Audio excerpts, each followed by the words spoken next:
It's rare that a new hand grinder makes me think I really need to try this, but that was exactly my reaction the first time I saw the brand new MILLAB M01. Technically, it's a Timemore model, but MILLAB is kind of like the luxury division of Timemore, a little bit like Lexus is Toyota's luxury version. Before, they were a bit vague about this connection, but now it's actually prominently displayed here.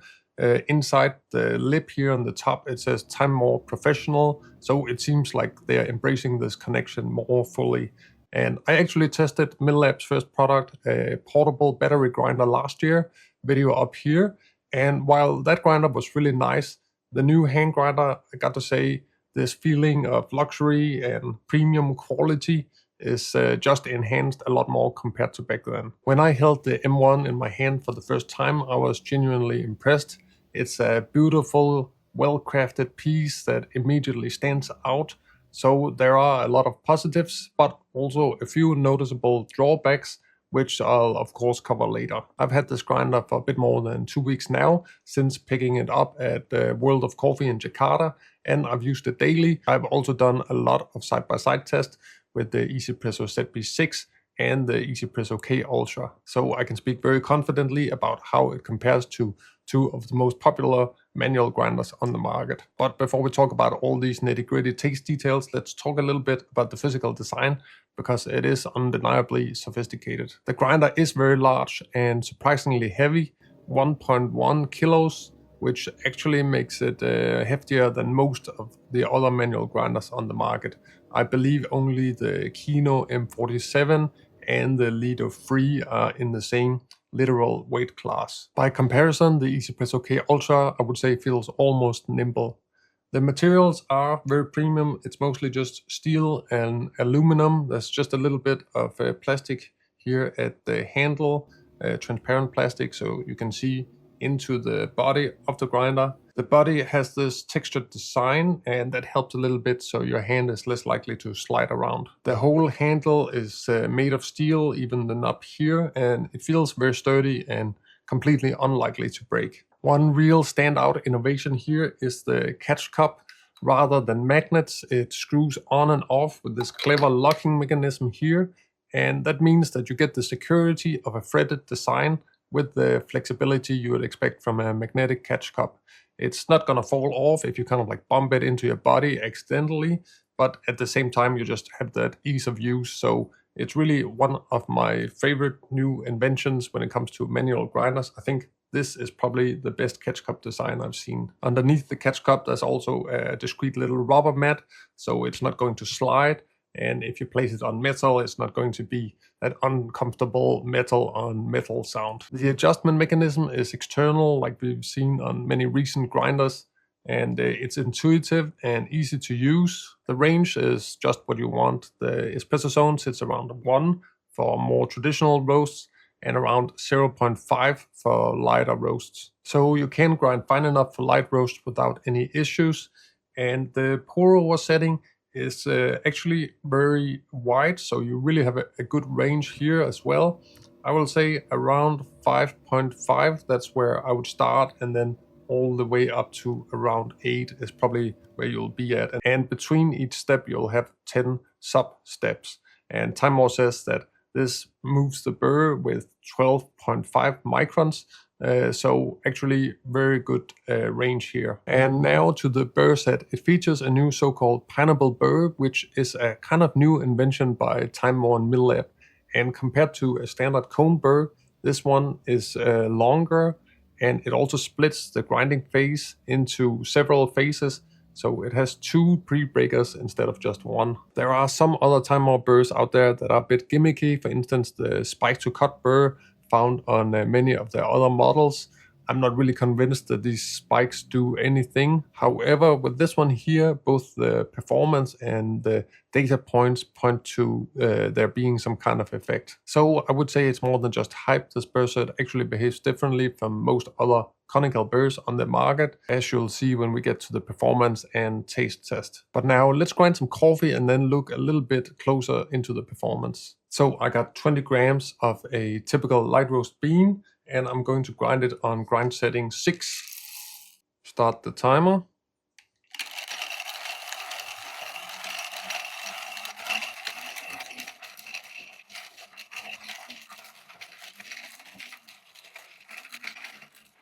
So that's around 35-36 seconds. So not the fastest grinder out there, but also not the slowest.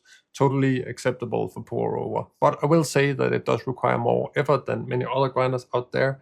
It weighs 1.1 kilo and it has this straight handle here. So with a straight handle, your non-working hand has to do a little bit more work to stabilize the grinder, and it being so heavy and kind of wide means that it is a little bit of a workout to use it. Spinning the handle is actually relatively easy because the pineapple burrs are not aggressive, but it's more straining for the other hand. I think if you're looking for forearm gains, then this grinder and some protein bars, that's really all you need. But jokes aside, if you have, like, let's say low grip strength or smaller hands, then I definitely wouldn't recommend this grinder because it is a bit of a workout to operate it. Even if we take something like Timemore's own C3, you can just see how much slimmer it is and more easy to hold. So it's going to be a completely different experience compared to the MILLAB. Now let me try to grind for espresso, and this is a medium dark bean, and I got 16.1 grams here, and the grind setting is at 0.9.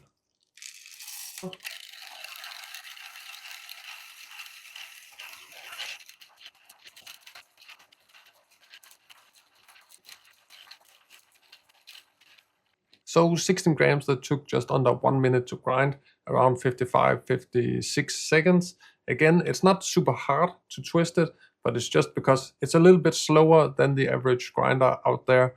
Something like the Espresso K-Ultra would probably take around 35 seconds for the same dose. And so it's just 1 minute of holding this grinder here, and that is a little bit of a workout. And I'm using 5.5 for my standard switch recipe, the 2-pour recipe. And I have this washed coffee here from April, super light one I got with the Coffee Box subscription this month.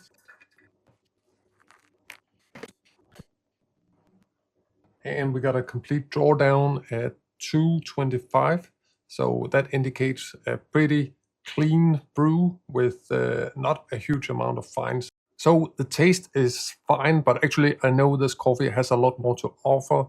And that's a good illustration of why I don't necessarily do these blind tests on camera, because when you're brewing, that's really something that requires your full attention. So instead of putting too much emphasis on a kind of random test where you not really have your full focus on testing and doing it methodically, it's better to do it off camera. And I've actually been doing more than 12 tests against these two here, the K-Ultra and the Espresso SP6, and in all of these tests I've been verifying that I have the right grind setting, the right extractions with refractometers, so I know it's a fair comparison and not just a comparison of random grind settings. And the reason why I've been comparing against these two is that they're kind of in the same price range and they're two very common grinders. So I think a lot of you guys out there, you will have one of these ones at home. So what I have been noticing in head-to-head tests compared to the K-Ultra is that you can push the extraction higher and still retain a clear aftertaste with the MILLAB M01, whereas K-Ultra, it starts to fall apart a little bit more when it gets pushed higher. So the MILLAB actually feels a little bit more like a flat burr grinder in that regard. Timemore actually said that this was the inspiration for the pineapple cone burr design, trying to take the performance of a flat burr and then translate it into a conical design. I'm not sure how you practically do that, but it's an interesting idea. Now, just having a flat burr doesn't automatically mean it's great. There are a lot of different flat burrs out there and they can all taste very different. So the question becomes, is this a good or a bad flat burr style of taste? And that's what I've been trying to dig into. When looking at the pineapple cone burr on a particle analyzer, it does seem to be very consistent and also more consistent than other conical burr grinders. The analyzer I've been using is the DI Fluid Omni, which can be a bit risky to rely on too heavily, but if you run enough tests, you do start to see patterns. And what I've seen consistently is that the distribution from the M1 looks more like what I'd expect from a very consistent flat burr grinder rather than a typical cone. And you can see some examples here and then compare that to more like a typical result from something like the Espresso K-Ultra. And I have to stress that the K-Ultra is also a very consistent grinder.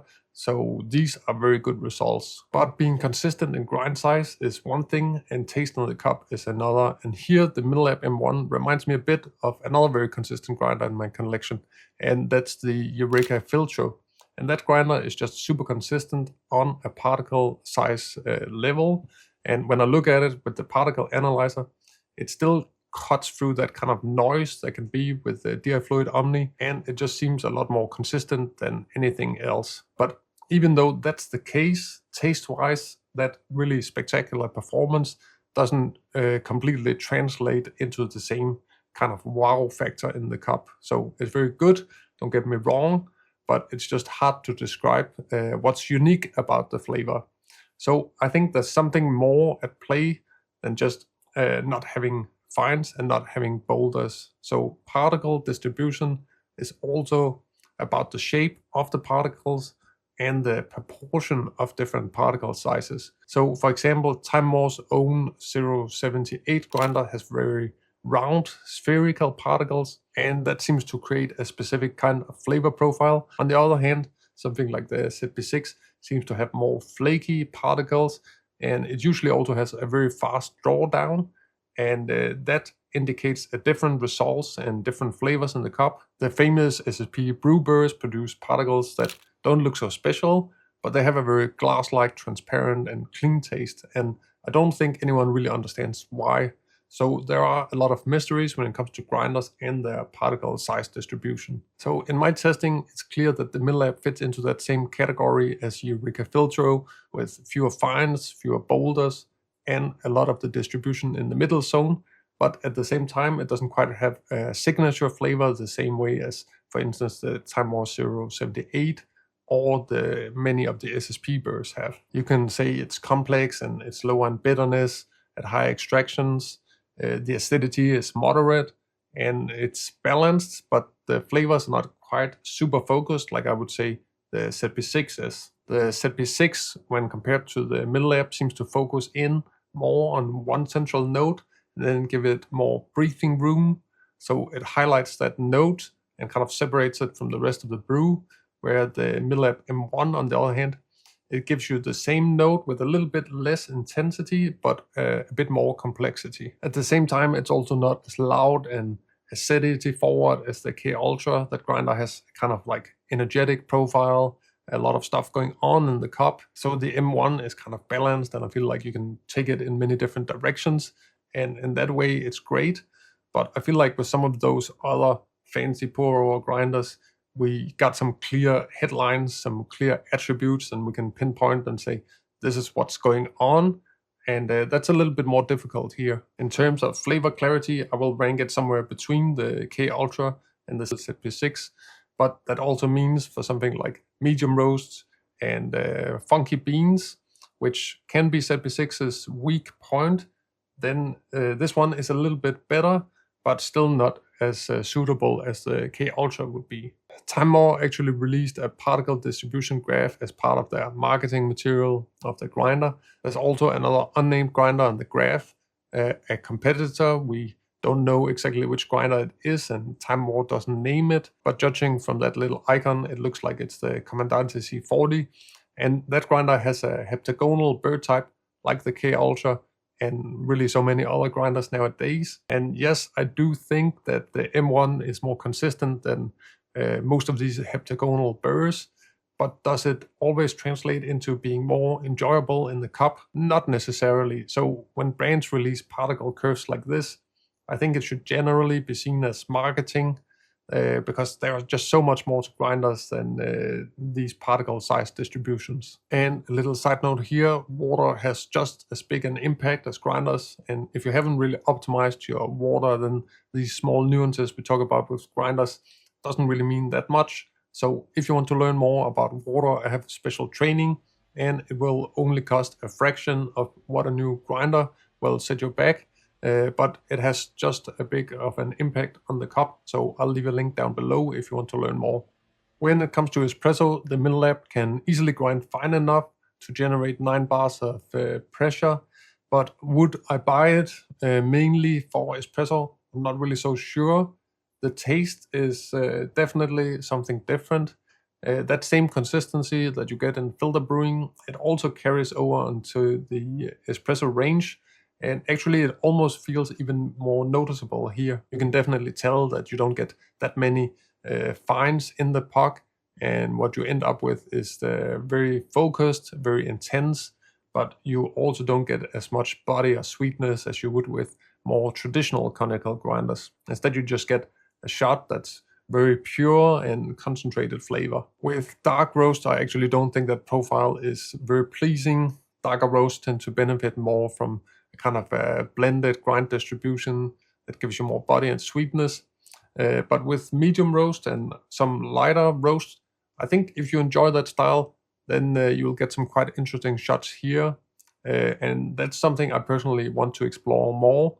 So I think for enthusiasts, it's actually a fun and interesting grinder to use because you can do something with it that you don't typically see from a conical grinder. Of course, we also do need to cover the downsides, and there are a couple. So I think the handle to shaft fit is a little bit too tight. So when you pull up here, you can actually feel the axle compressing the spring a little bit. So it's like this fit is just a little bit too tight, and it does help to apply a little bit of food grade oil that makes it slide on more smoothly. If you compare it to the Espresso grinders, they are a little bit more easy to remove from the axle. Another small downside is that the numbers here on the dial indicator, they are very small. So if your brewing station is in a kind of dark corner of your house, it can be hard to see. So that is something that might be a little bit annoying if you don't have the best sight. Initially, I also had some doubts about the knob here. It felt like it was getting a little bit loose, but then I realized that it's actually made of metal, and then it screws on together. So if you feel like it's getting a little bit loose, just tighten it up here again, and then it should be totally fine. Talking about downsides, I also have to mention that kind of like beefy body as well here. I do have a little bit of feeling that they've chosen form over function here. I'm not sure why it has to be so wide. It's not like the Burr set is wider than, for example, the SP6 and the K-Ultra. So I think when you're grinding for espresso, then it's very noticeable that you have to do more of a workout. But to wrap it up, I would say it's probably the best looking grinder on the market, at least for me. It's arguably also the best built one. And at the same time, it brings these cool innovations, the screw-on catch cup, the pineapple burr, but it's priced at a premium, and that extra cost, it doesn't necessarily guarantee better flavors or better user experience compared to these two grinders here. I think the K-Ultra is probably a little bit more of a well-rounded multi-purpose grinder. It handles espresso in a more conventional way. It's also a little bit better for funky beans. And when it comes to specific pour grinders, if you already have a SP6 in your collection, then I don't think you're going to see any improvement moving over here. But does it still have a place in the market? Absolutely. It does look good, it feels good, and it tastes good. And personally, as a grinder geek, I'm also really curious to see how the pineapple burr will evolve in the future. The concept does seem to work, so maybe Timemore can tweak even more out of it. Maybe put it in an electric grinder with RPM control. That would just be super interesting to see. Price-wise, the grinder is going to be pretty steep at $350, but Timemore is offering a 25% pre-order discount currently. And I think at that price point, it will be quite competitive, and I'll leave a link to that down below. So that's it for today. I will see you in another coffee video very soon.